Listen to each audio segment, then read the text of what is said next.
All right, I think we are live. Hello and welcome, friends. Good morning, good afternoon, good evening, wherever you're tuning in from. We are here to announce the winners of the virtual ML.net hackathon. I dressed up. I tried to, I heard that was a gala. So I tried to look the best.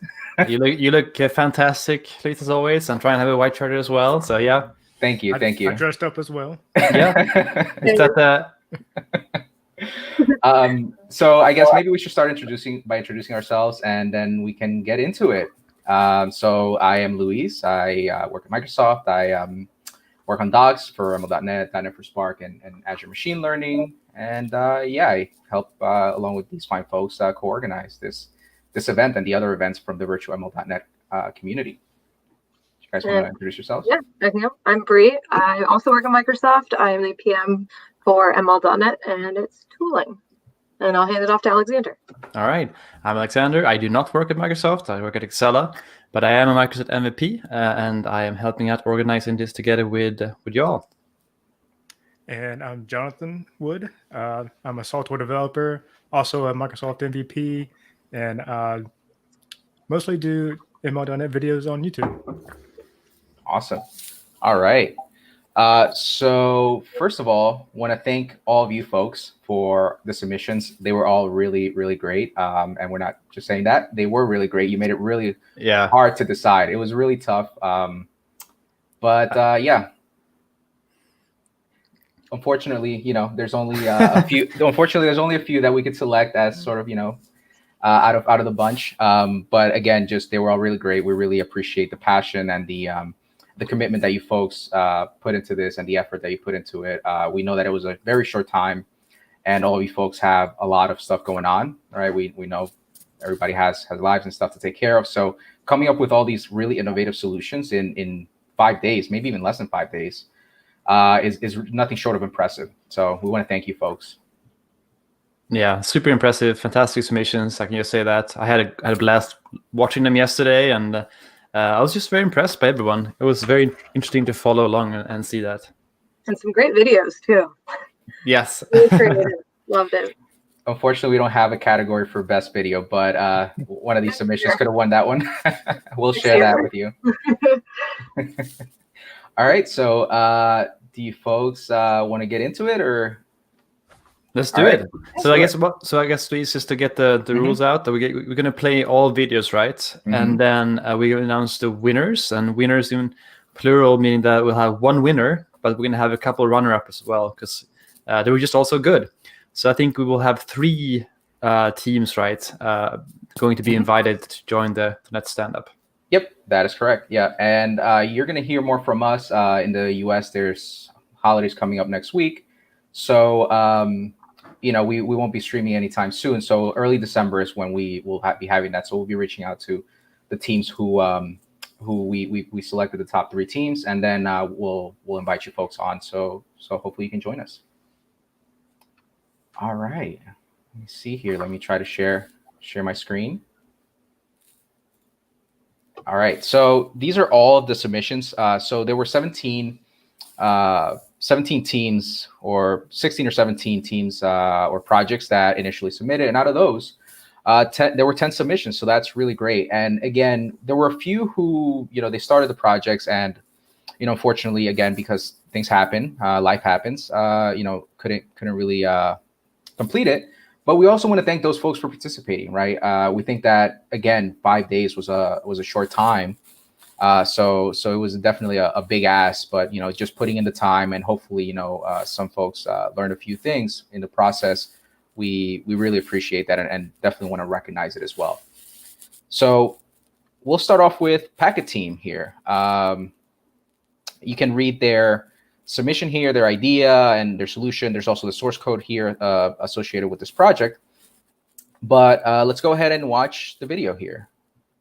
Let me actually open that in a new tab. That way we don't have to keep scrolling back and forth. And the person who submitted this one is Mike Bird. So thank you, Mike, for submitting it. Let's take a look here.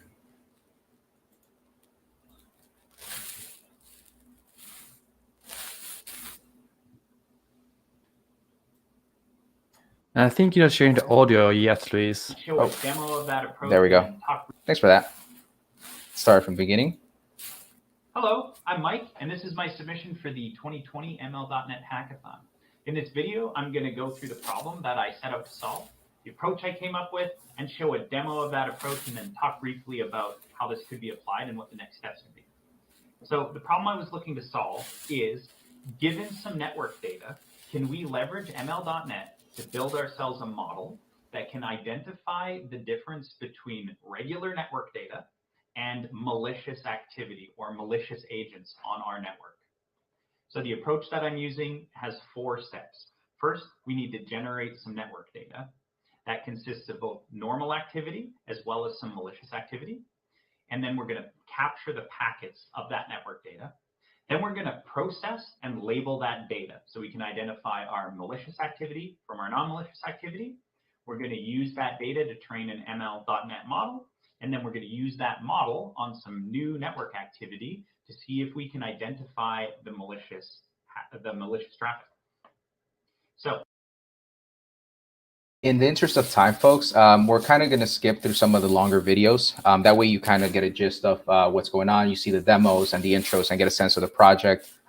This video itself is a bit lengthy, so we're just going to kind of skip through and show you the demo bits. You can click on them and see the raw data of the packet for the network activity for Bob in this case. Our next step then is the ML model. So I created an app that's going to take in this stuff, do that summarization that we talked about earlier, create a binary version of the data view, and then we can train the model. So let me go ahead and get to that. So I've already done a build.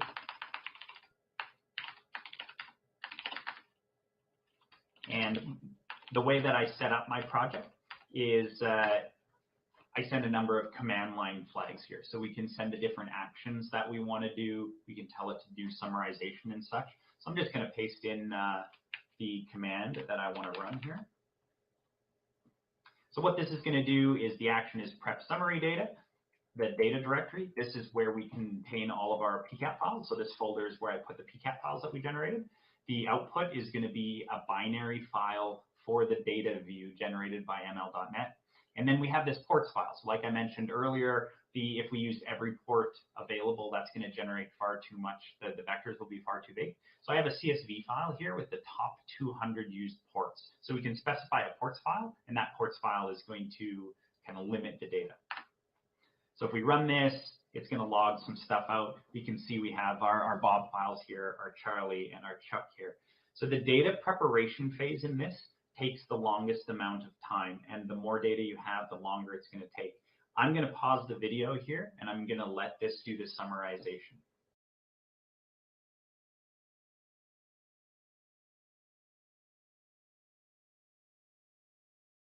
See, decent F1 score and everything.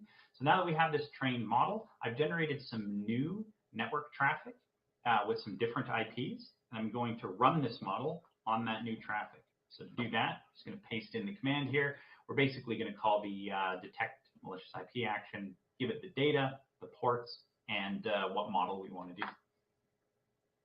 So this requires summarizing the data again. This will take a little while. It's going to take as long as it took to summarize the data earlier, about 13 minutes. So I'm going to pause the video again. We're going to let this summarize the data, and then it's going to run the model on the summarized data, and we'll see a bit of a different output.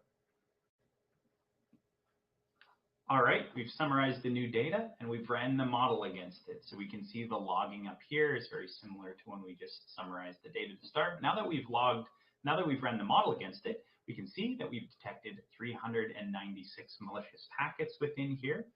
And we're looking at every one of the IPs and how many packets are malicious. So the accuracy on this model is not 100%. So that means we can get some false positives. The technique that I use is if we look at an IP, we see how many malicious packets that IP has been categorized as malicious for that IP versus how many total packets we saw in the data. If that crosses a threshold, then they're seen as a malicious machine. So we'll see all of the IPs listed here. We'll see that 2 of these IPs have a very high malicious packet count. In fact, 100% malicious packet count. So that's the 07 IP here and the 08 IP. So I use a threshold for that. If there's 50% of the packets are considered malicious, then we'll say that's our malicious agent. So we see that we have 2 detected malicious agents. If I take a look into my training data new that we ran this on, we will see that there's a Charlie and there's a Chuck. Their IP is 72.20.07, 72.20.08. And these are indeed the 2 IPs that we saw as malicious when we took a look at these capture files. All right.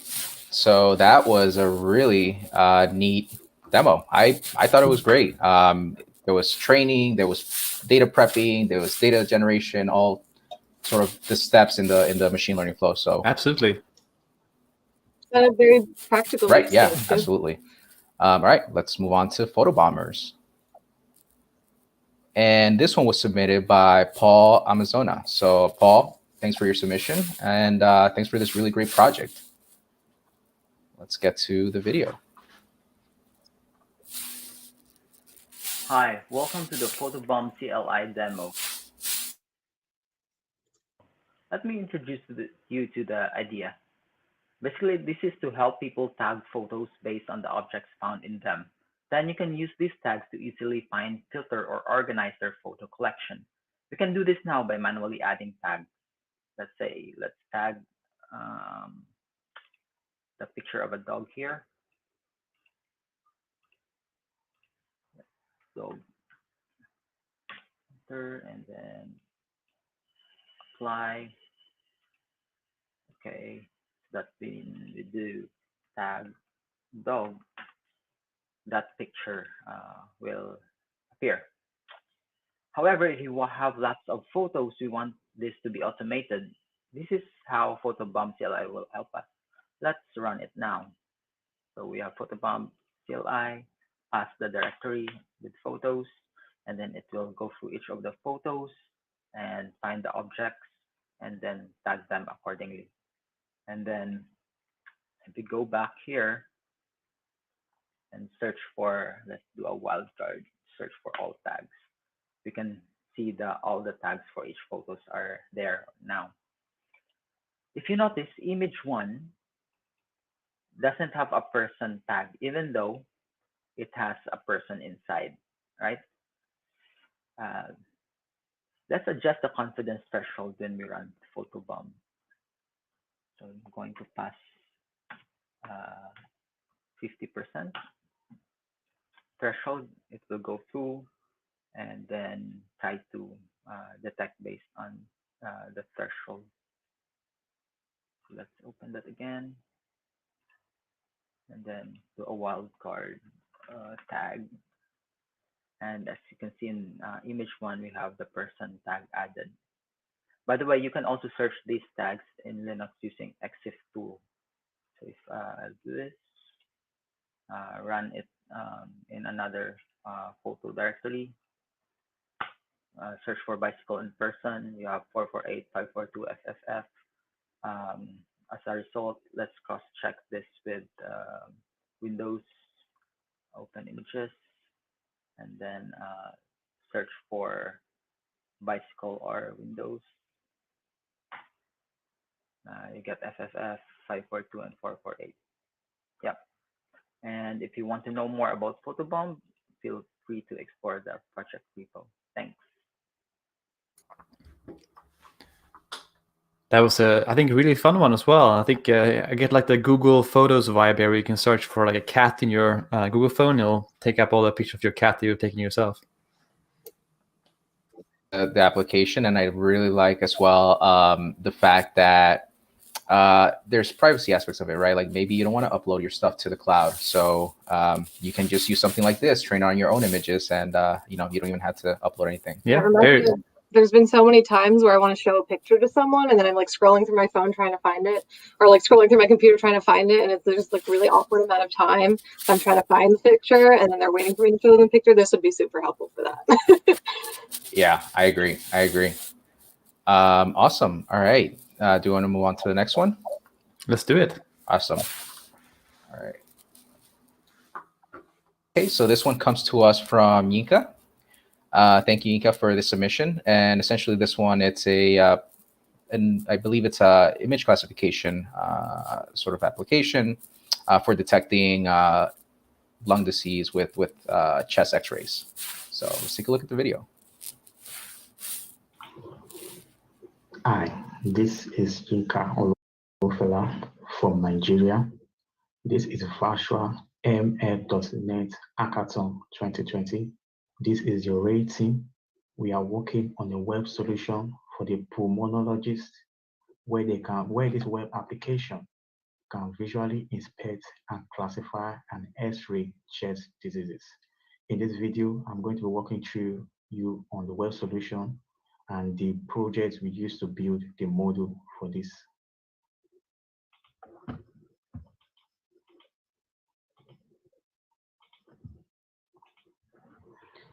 Yeah.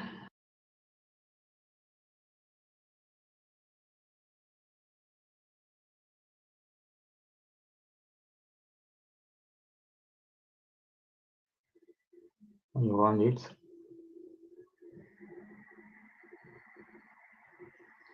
voila. You can see it's for the pulmonologist. It's a web application that helps to inspect and classify and X-ray chest diseases. So just a single application. What we do is we upload our image.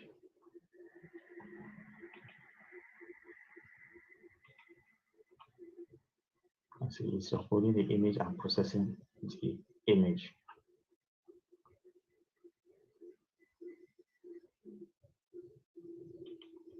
You can see that it has 5 classifications in which you can classify the chest diseases. We have infiltration, fibrous effusion, cardio, megaly, and the rest.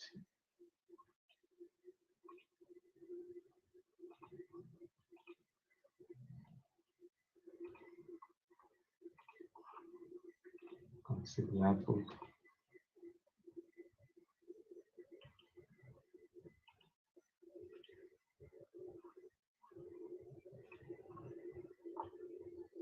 As it starts to process our image that we have uploaded, we can receive a request and it's processing it for it to give us a response from our REST API. So it's working with the train model.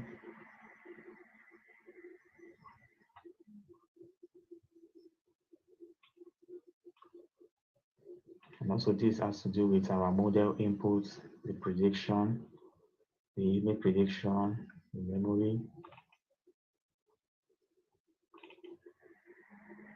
prediction extension. So it has finished processing. Let us see. As you can see, give us the predicted these images, the X-ray chest image diseases, its effusion, the accuracy is 0.4, which is really not good. Or if you add more data set, it will improve. So you can able to try another images. So you can see the data set here. The data set I use. It's one for the prediction. It's one for trained data set, what we trained on, the validation. So let's check the prediction again. Let's choose another one. So the image, processing the image, and gave us what? Fibrous, which this one is a good output, 0.95.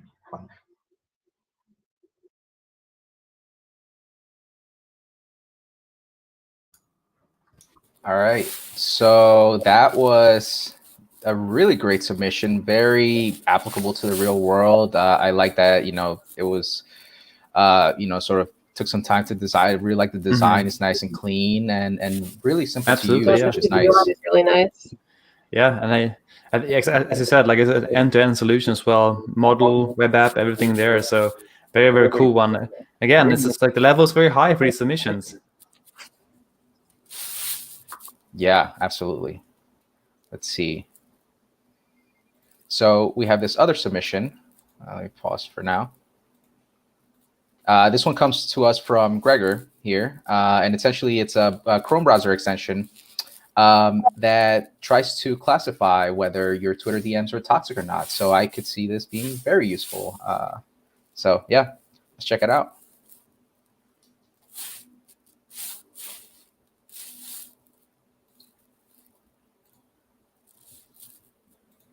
This is Greg.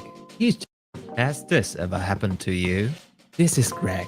He's just publicly posting his opinion on the internet. Oh, Greg, you lovable fool. Let's see how that's going to play out. Twitter, a place where nothing bad ever happens. Look, Greg, you got some messages. I hope you get hit by a car. I hate you and everything you stand for. On the internet, I will kill you in your sleep. Hate. Twitter DMs don't have to be this way. Just follow these dozen or so mostly easy steps. Go to www.github.com/alternative/silencer and clone the repository. Use .NET Tool Restore to get the things you need to build the extension. .NET Package install to restore your build dependencies, and .NET Fake build with the build release target to build the thing. Easy, isn't it? This might take a while. A lot of time to reflect on the general state of social media and your life choices. Great. When everything is finished, just go to your browser's extension page and add the extension. Done, done, and done. Let's take a look at how it works. Just imagine you sitting in your DMs. Someone you barely know writes you a message. Always a good start. The first one appears to be nice. No harm to your sanity here. Oh, another one. Good. Also nice and civil discourse. Ah, here we go. Twitter, you never disappoint. It appears our conversation partner wants us to die in a fire. Good that our silencer extension uses machine learning right in our browser to get rid of all sorts of toxic messages. No external web requests needed.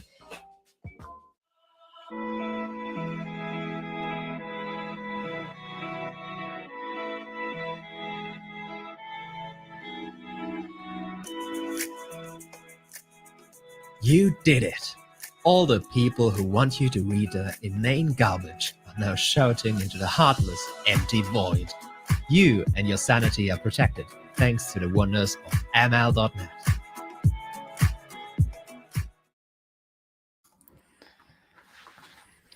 Of course, I mean, I always wondered, like, what is Greg doing for his day job? Is he like a video producer or something?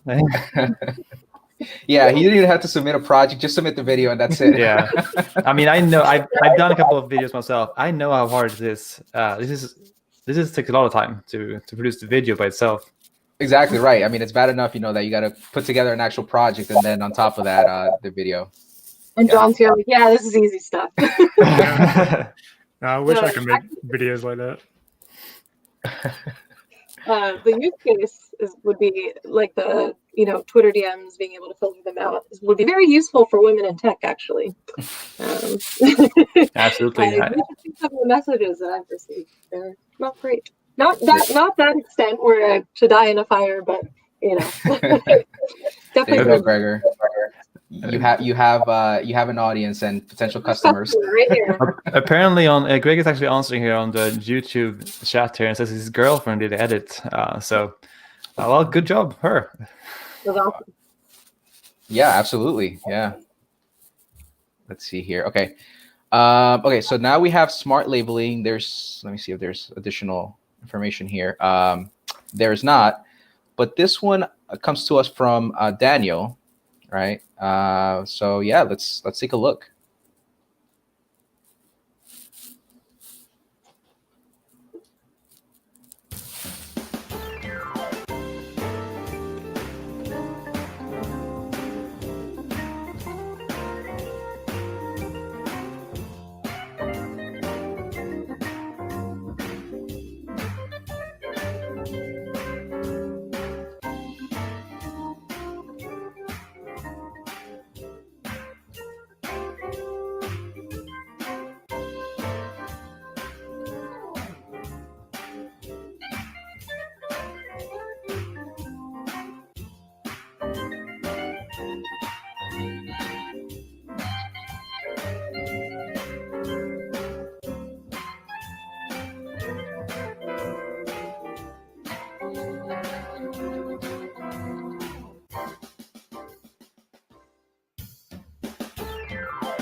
I have started the synchronization and now we are live. The data are coming from the sensors. In the same time, the camera is watching for objects and tries to detect. The daylight is the default mode when we don't have relevant objects. But let me use the lighter. Now we can see the lighter is detected and we can save the values after filtering what we need to keep or not. Then let's try with the flashlight. Again, we have relevant readings we might want to keep, and we have garbage, and we might want to remove those. If we read a few more sets like this, we will have enough data to do the model training. Now let's see another approach, pre-labeling. In this case, we set in advance the class and then we do the reading.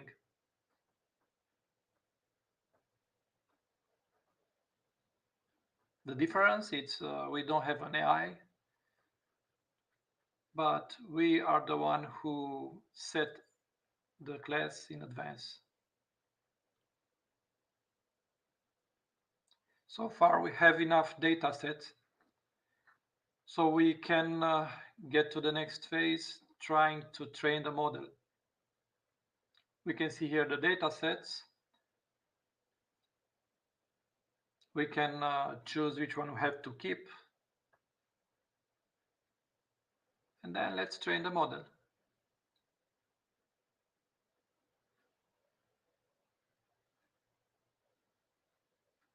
The accuracy is not so bad because we have only a few lines of data. If we want to increase the accuracy, we have to read more lines.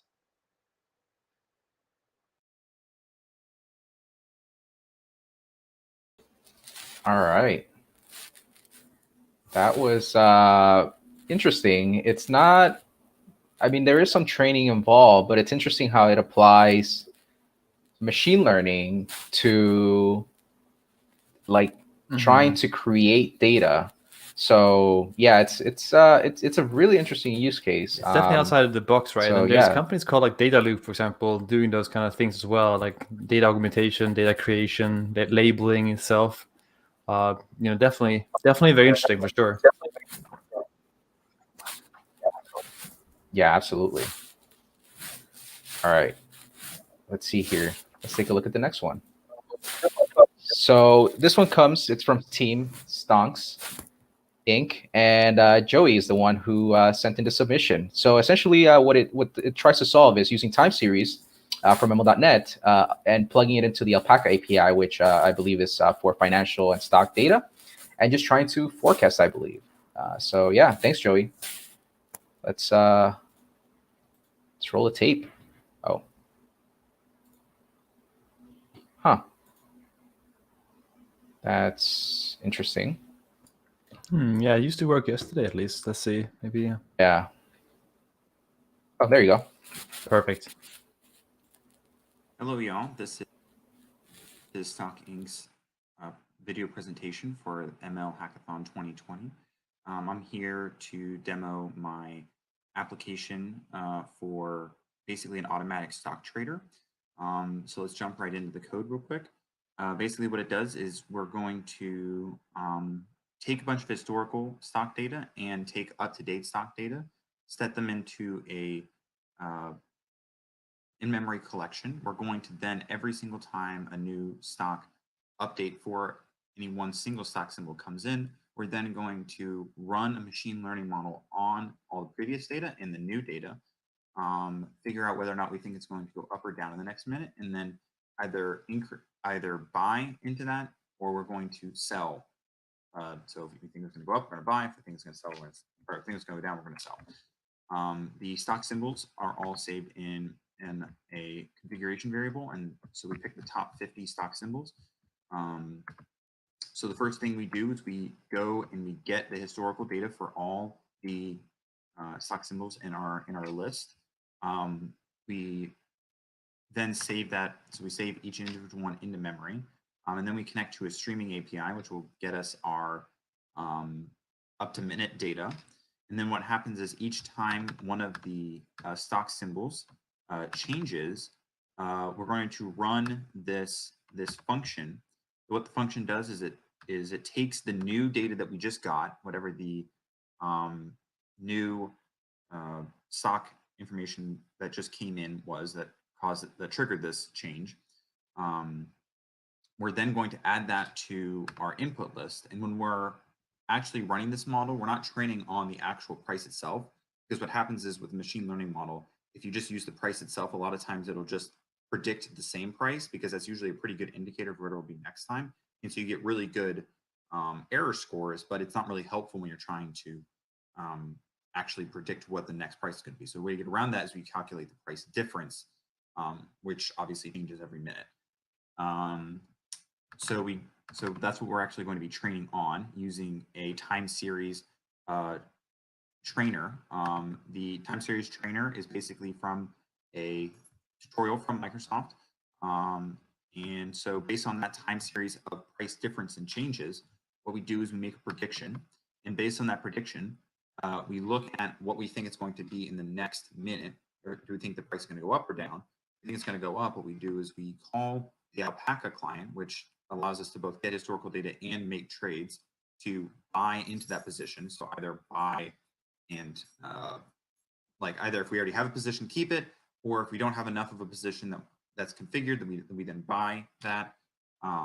If we think it's going to go down, then what we do is we just sell everything that we currently have. This only works during stock trading hours when there's a continuous, stock symbol times are changing, like stock symbol prices are changing and markets open. So unfortunately, I won't be able to do a demo. However, we did a lot of testing on beforehand, just using historical data. And what we saw is we got a little bit better. About 60% of the time, it was right. And that's not great in terms of being right all the time. But however, hopefully it's good enough to actually make money. So thank you for watching. I appreciate all the support and you guys putting on this hackathon. I hope you enjoyed it. Okay. Cool. All right, you heard it here first. Make money. Make money, right? And Luis, this is kind of up your alley, right? Because you had worked with the tech, with the financial industry before, right? I did, yes, but Joey's a lot braver than I am. I would not be buying these stocks automatically. So, yep. Well, good use case. Yeah, it's a really great use case. And yeah, thanks, Joey. Let's see this one here. To the moon and back. This one's Team Sam, and this one comes to us from Sam. And it seems like basically wanted to embed an object detection model inside of a WPF application. And it seems that Sam learned a lot and has ideas for future scenarios. So, when we have the hackathon next time, he can then continue and work upon the work that he's done here. So thanks, Sam, for the submission. Let's check out the video.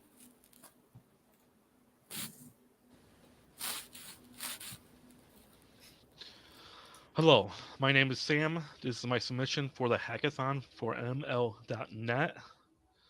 And here we get into it.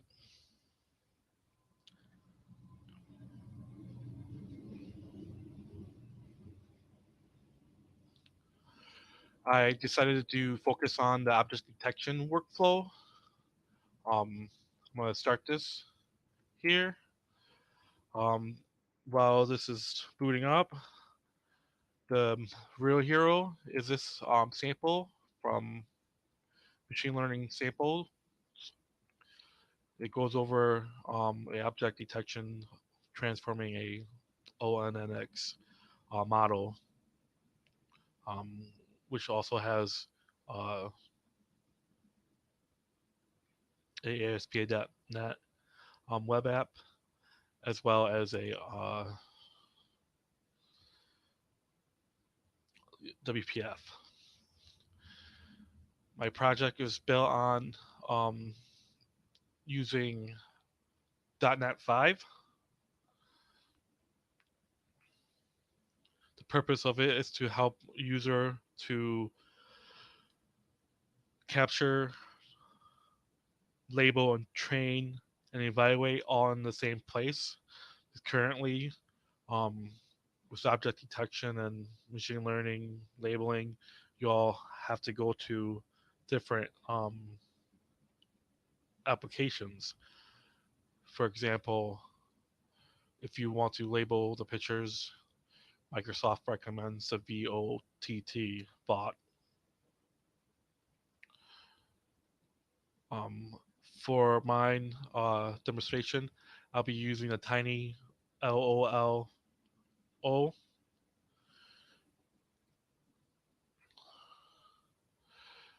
So I imagine you can start a webcam like this and take snapshots and hopefully be able to label them within a bot or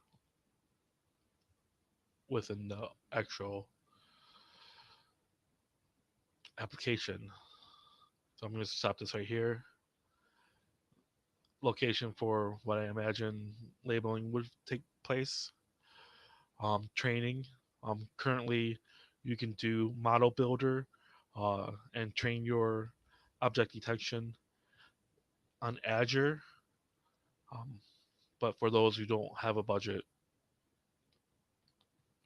you can look into doing it on your own personal PC. And then I am this is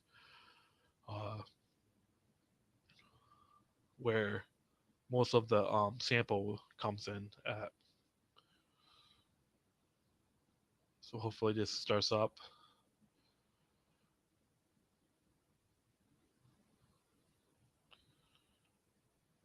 It may not work. So I have to say this is not finished yet. I'm submitting it because it's due within an hour. And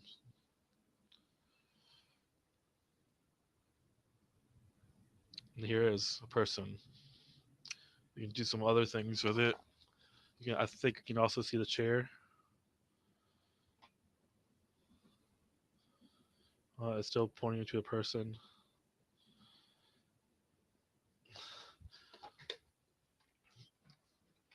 No TV monitor.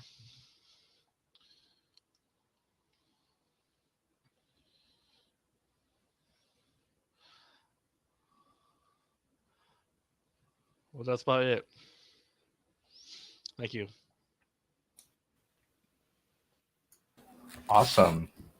Thank you, Sam, for that submission. I really liked where this one was going. It sounded like he kind of ran out of time with the submission, but I like where it was going. It seemed like it was kind of like trying to build his own version of Model Builder, right? And the really neat thing that I saw was that there was also labeling for these images. So instead of using the separate tool, you could, I think the idea there was that you could use this WPF app to do the tagging inside of this application as well as the training. So yeah.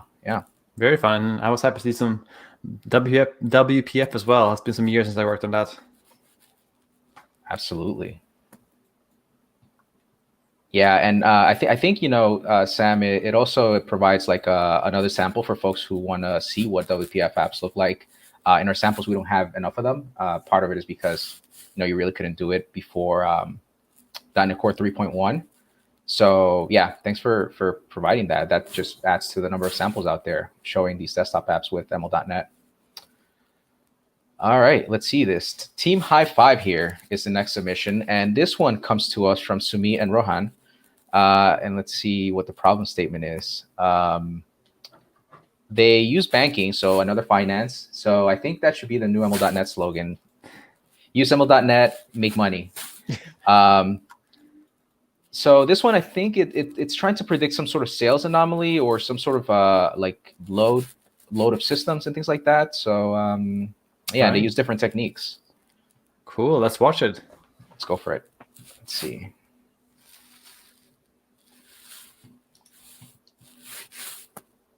Cool. So hey guys, this is Sumit and this is Rohan. We belong to Hi-Fi team, and our idea is to understand or to predict the load of a system using machine learning techniques. Okay.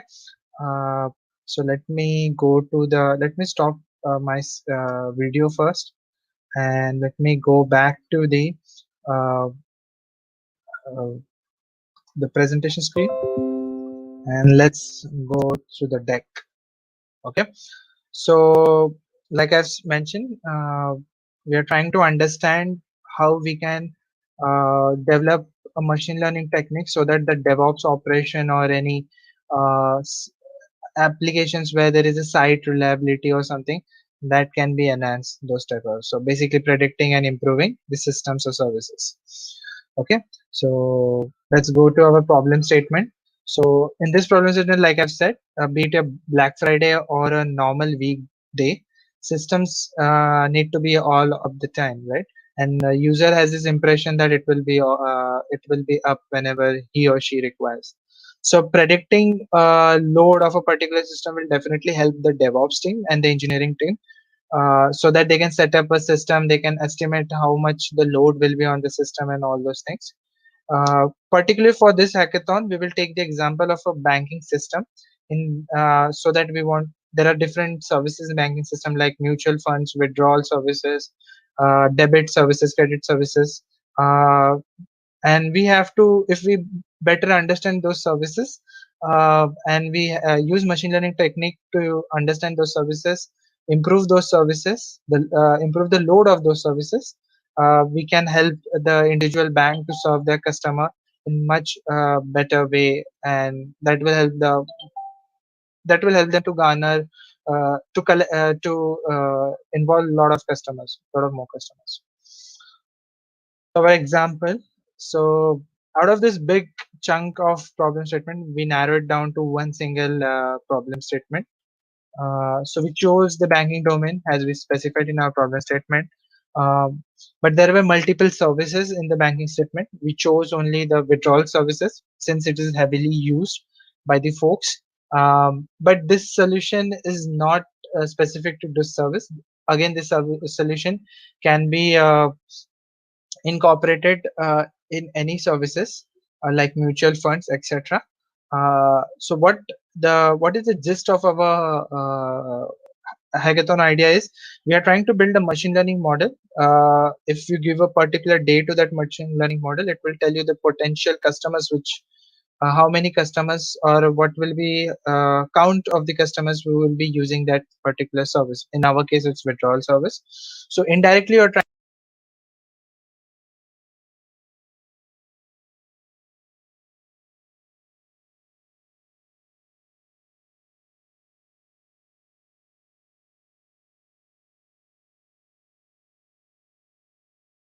so let's see the demo, and so let's first see the demo of the ML.NET machine learning approach.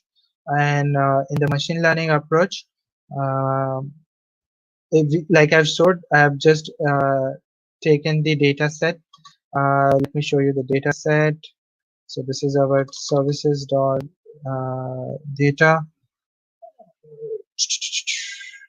Give it a minute. Oh yeah, we just do. Yeah, so this is basically our data, and yeah, we have, this is basically artificially created data, but yeah, we have 1000 records. And yeah, so basically like I mentioned, window size is important parameter. Then this is the horizon, the number of values we want to predict, and fitting the pipeline, and then creating time series engine out of it. So let me just run this quickly.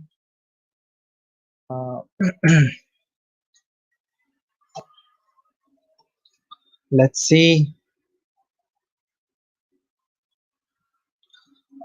So this is the predicted output from the machine learning approach, which we got for another 34 days in future. Let me stop this, and let's go to the time series. We use so this is just similar to Jupyter notebooks. So here we are visualizing your entire data set. Okay, then we are segregating what's the training data and test data. Then we are doing some transformation, like we are pre-processing the data so that all the data is scalar in the same range, so that we don't introduce any outliners. And then this is the core of the solution, where we have imported, or we have added LSTM, our deep neural network. And then we are training it. Like I've mentioned, I have used early stop so that we don't overfit the data. Then we visualize the losses. Then we prepare our data for the test data to see how it performed on our test set, which you can see for 1,000 looks good, but definitely can be improved. And then we wanted to stitch this predicted data and the already learned data. So this is the graph which we saw previously also, and this is it. So if you run this notebook, yeah, we can see that. And whatever this notebook, we can save the model in ONNX format, and we can give that model to ML.NET to create API out of it and consume it.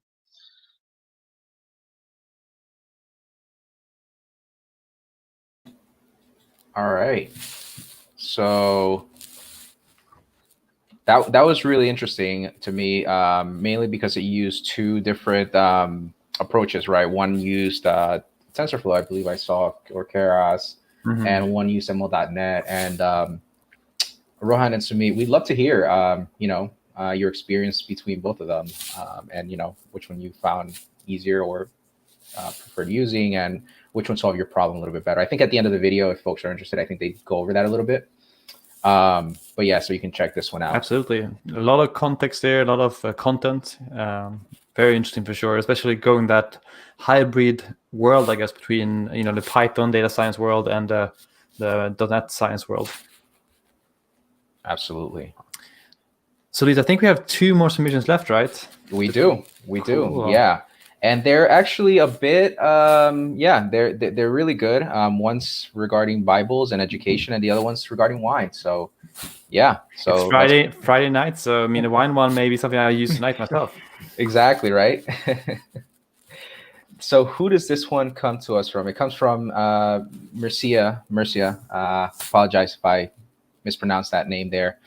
And it's kind of what it sounds like. It's wine reviews, analyzing the wine reviews, and then trying to make recommendations based on what you like. So let's take a look at that one.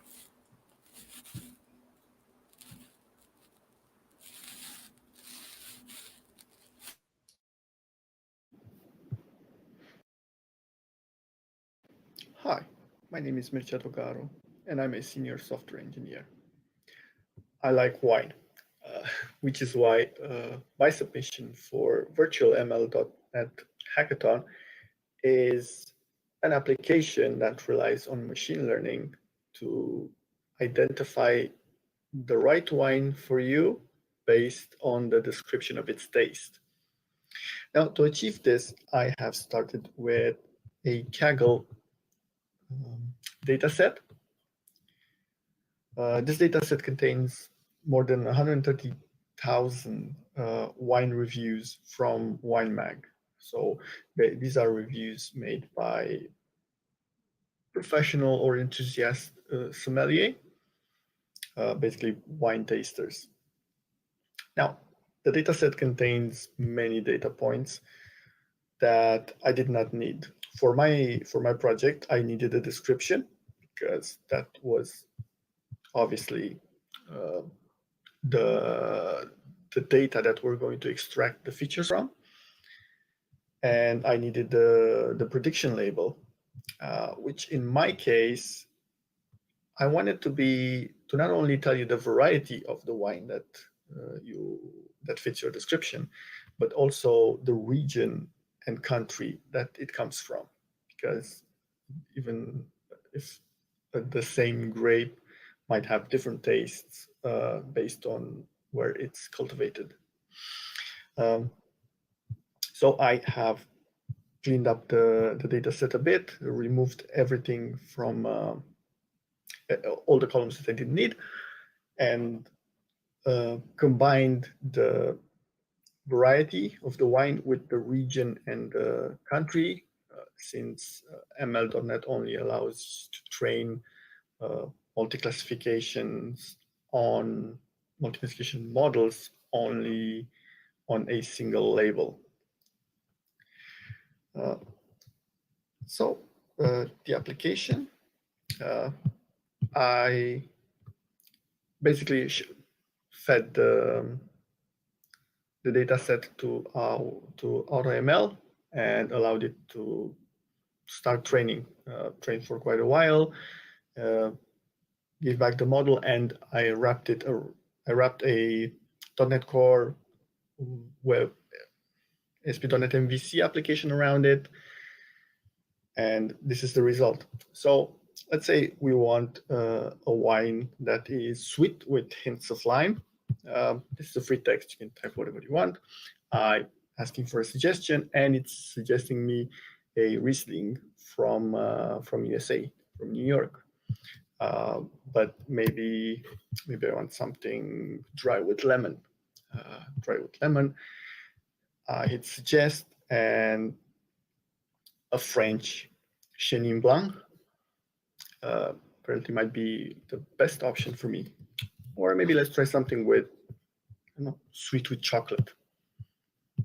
And the results are a Californian port. It's kind of a strong wine, but it does fit the description.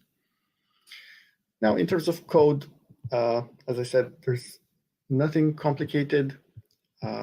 This is just the DML model. It was a sync consume model that was generated by AutoML.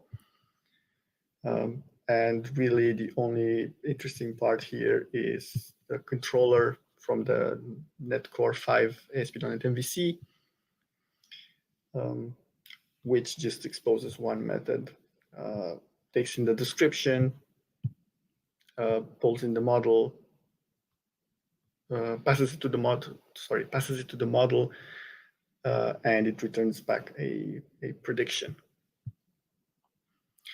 Really, that's all. I hope you enjoyed it. The code will be available, so you can have fun with it. Bye. All right, so ready, set, go. Let's get the code and get our wine recommendations for tonight, right? All right. Louise? Yeah. I've seen the wine ones where you like have the different properties of wine and then it predicts like what type of wine or the quality of the wine, but I don't think I've ever actually seen reverse. Like, the food text, this is the type that I want, and then it gives you a recommendation. Louise, I really we like need that. to do something similar for beer. There you go. Exactly. Fortunately, only seltzer for me. Sure. No. But spiked seltzer or? All right, let's see here. Bear with me while I find this one. It's actually in the pull request here. There we go.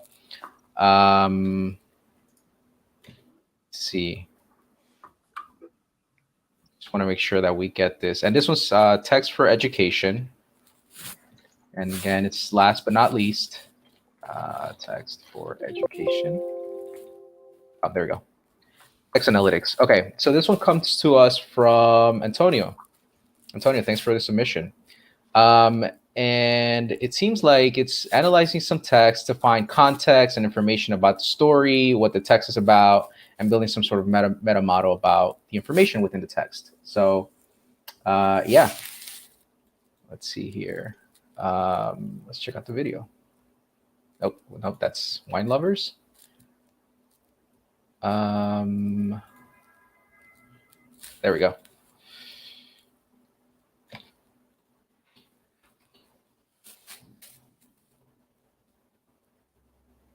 Hello.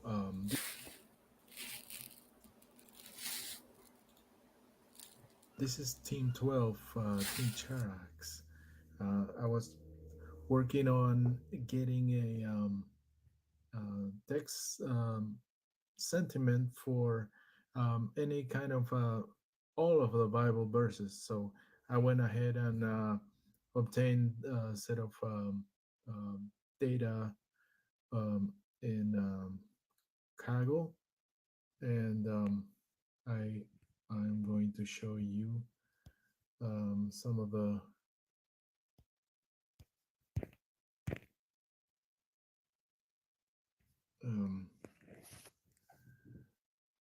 how it runs. I'm able to enter my Bible verse. Say John 2, chapter 2, section 3, 4 to 6.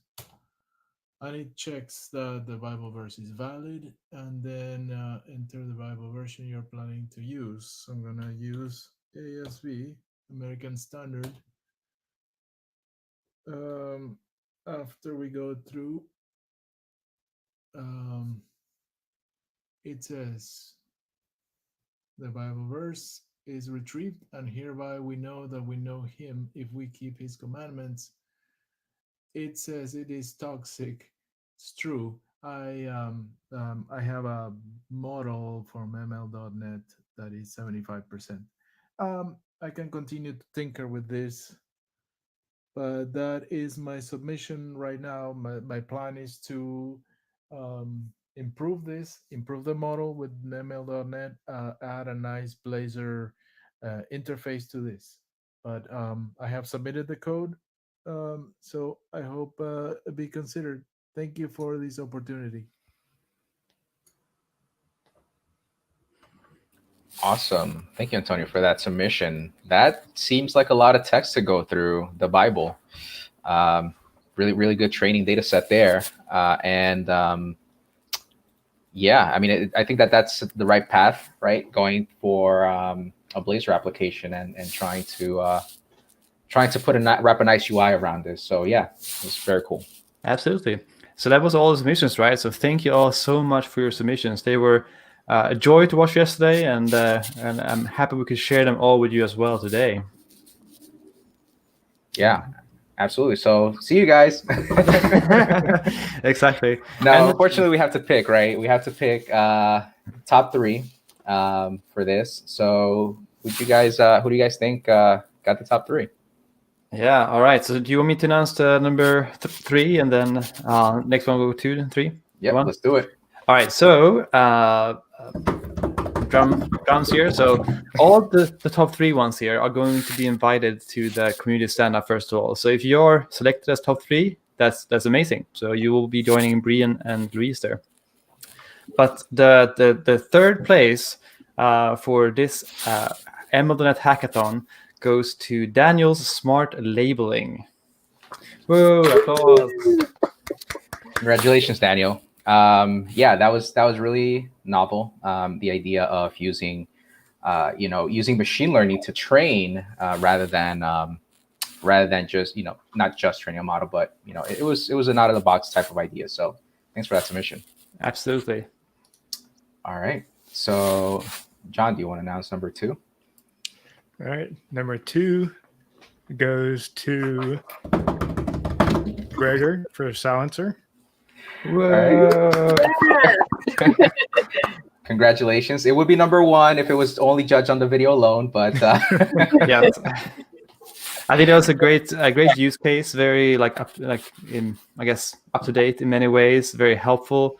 Allow the simplicity of it as well. That you provided instructions how to install it and just do it. And I guess you have to share the price with your girlfriend based on the video performance there. So you can bring her on the community stand-up as well. She's the real star. On a technical note, he actually used F# for that too.